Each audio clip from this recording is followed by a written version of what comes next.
प्रभु में सदा आनंदित रहिए। जानते हैं, एक बात से आपको उत्साहित करना मांगता हूं।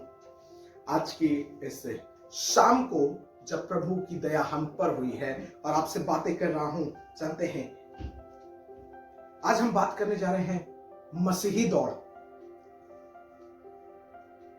अगर आपको मालूम हो, पौलुस ने कहा सब दौड़ रहे हैं, दौड़ते सभी हैं, लेकिन हमें दौड़ना इसलिए है कि हम फल लाएं और हमारा फल बना रहे।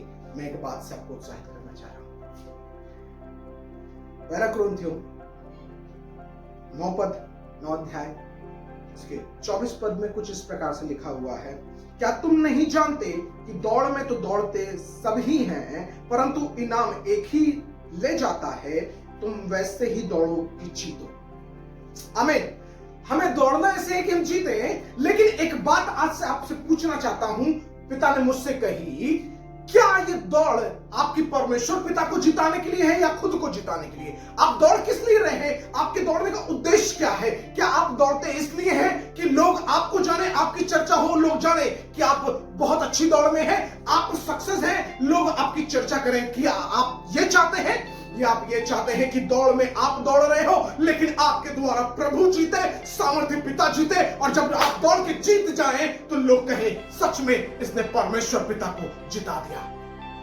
मेरा उद्देश्य ये नहीं है कि मैं दौड़ूं, मैं जीतूं। मेरा उद्देश्य ये है कि हम जीते और परमेश्वर पिता की महिमा हो, लोग हमें जीतते ना देखें। और कई बार जानते हैं, मैं आपसे एक बात करना चाहता हूं। पिता ने मुझसे कहा, जब आप परमेश्वर पिता के साथ दौड़ रहे होंगे, उसकी इच्छा में दौड़ रहे होंगे, तो कई बार आपके जीतने से आप जीतेंगे नहीं। कई बार परमेश्वर पिता कहेगा हार जाओ। आप कहेंगे भैया ये क्या कह रहे हैं, पास्टर जी आप ये कैसी बात कर रहे हैं, हमें हारने के लिए आप कह रहे हैं? जी हाँ, कई बार परमेश्वर पिता कहेगा आप हार जाइए, दूसरे दिन जीत जाए। जानते हैं क्यों? क्योंकि उसमें आप उनसे शरीर के भाव में भले हार गए हैं, लेकिन आप उनकी आत्मा को जीत सकते हैं। जानते हैं क्यों? क्योंकि आपकी आत्मा में जब परमेश्वर पिता काम कर रहा होगा, तो आप वो नहीं करेंगे जिससे आपका नाम फेमस हो, लेकिन आप वो करेंगे जिससे परमेश्वर पिता की महिमा हो और बहुतेरे छुटकारा पा जाए। मैं आपसे यही कहना चाहता हूं, आपकी दौड़ का उद्देश्य क्या है? दौड़ना है तो दौड़िए, लेकिन धीरज से दौड़िए और उसके अनुग्रह को साथ लेके दौड़िए और उसकी आवाज सुन के दौड़िए। जब आप उसकी आवाज सुन के दौड़ेंगे, शायद आप हार जाएं, शायद परमेश्वर पिता आपसे कहे हार जाओ, लेकिन आप हारेंगे जरूर, अपने लिए नहीं, उस पिता की महिमा के लिए। और उस पिता की महिमा के लिए हारने का मतलब जानते हैं क्या है? बहुत सी आत्माएं आपके हारने के द्वारा जीत जाएंगी। बहुत सी आत्माएं आप स्वर्ग राज के लिए जीत जाएंगे। Hallelujah, hallelujah, hallelujah. इसलिए कहता हूं, सेवकाई में प्रभु की सुन के सेवकाई करें। आप प्रचार कर सकते हैं, आप आराधना कर सकते हैं, आप प्रार्थना कर सकते हैं, लेकिन जब उसकी सुन के कर रहे होंगे, आप निश्चय अद्भुत काम कर रहे होंगे, आप निश्चय उसकी महिमा कर रहे होंगे। बहुतेरों के लिए जो काम असंभव होगा, आपके लिए संभव होगा। क्यों? क्योंकि वो सामर्थ्य पिता आप में रहता है। मैं आज बात कर रहा हूं दौड़ के लिए। दौड़ो ऐसे कि जीत जाओ, और जीतो ऐसे कि तुम नहीं, तुम्हारा पिता दिखाई दे।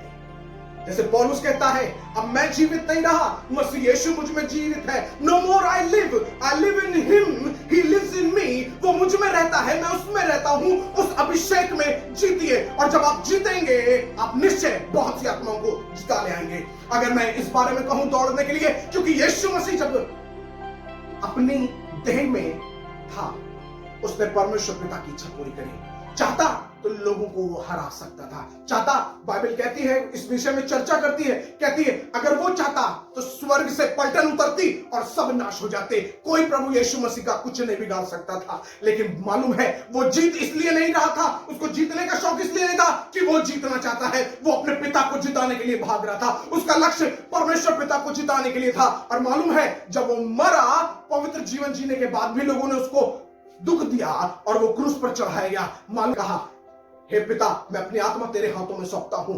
और जैसे उसने प्राण छोड़ दिए, मालूम है एक बड़ा तूफान सा आया, और वहां के लोग, वहां के जो कर्मचारी थे, जितने लोग उसको ताड़ना दे रहे थे, उन्होंने कहा निश्चय ये धर्मी पुरुष था, निश्चय ये परमेश्वर पिता का बेटा था। मैं आपसे एक चर्चा क्या कर रहा हूं मालूम है? आप जीतेंगे, शायद आप दिखाई देंगे, लेकिन आप जब जीतेंगे या आप हारेंगे, तो अगर आप परमेश्वर पिता की इच्छा में होंगे तो परमेश्वर पिता दिखाई देगा। और मालूम है यीशु मसीह ने जीते जी, मुझे नहीं मालूम बहुतों को प्रचार किया, लेकिन उसने परमेश्वर पिता के हाथों में 11 चेलों को सौंप दिया, कहा मैं इनको तेरे राज्य में ले आया हूं। लेकिन आज प्रभु इस दुनिया में नहीं है, लेकिन आज जीतों के बीच में वो आज राज्य करता है। आज बहुतेरे उद्धार पा रहे हैं, बहुतेरे पश्चाताप कर रहे हैं, बहुतेरे मन फिरा रहे हैं और बहुतेरे स्वर्ग राज्य में प्रवेश कर रहे हैं। जानते क्यों? क्योंकि उसने अपने आप को जिताना जरूरी नहीं समझा, लेकिन उसने परमेश्वर पिता को जिताना जरूरी समझा। और आज जब हमारा पिता जीत गया, जब हमारा यीशु जीत गया, निश्चय हम भी जीत रहे हैं। जानते हैं क्यों? क्योंकि हमारा जीना हमारे लिए नहीं, हमारे पिता की महिमा के लिए। ये बात मुझ तक पहुंची, मैंने पिता से प्राप्त की और आप तक पहुंचा दिया। मैं कहता हूं, उद्देश्य प्रभु की सेवकाई का रखिए, लेकिन उद्देश्य ये मत रखिएगा कि आप प्रकट हो, आप दिखाई दें, लोग आपको जाने, लोग आपकी महिमा करें तो करें, लेकिन आप उसकी महिमा करिएगा। जानते हैं क्यों? क्योंकि आपके द्वारा वो सामर्थ्य रूप में प्रकट होगा और आपके द्वारा बड़े और अद्भुत काम होंगे। प्रभु यीशु मसीह आप सबको इस वचन के द्वारा आशीष दे। God bless you all. जय मसीह की।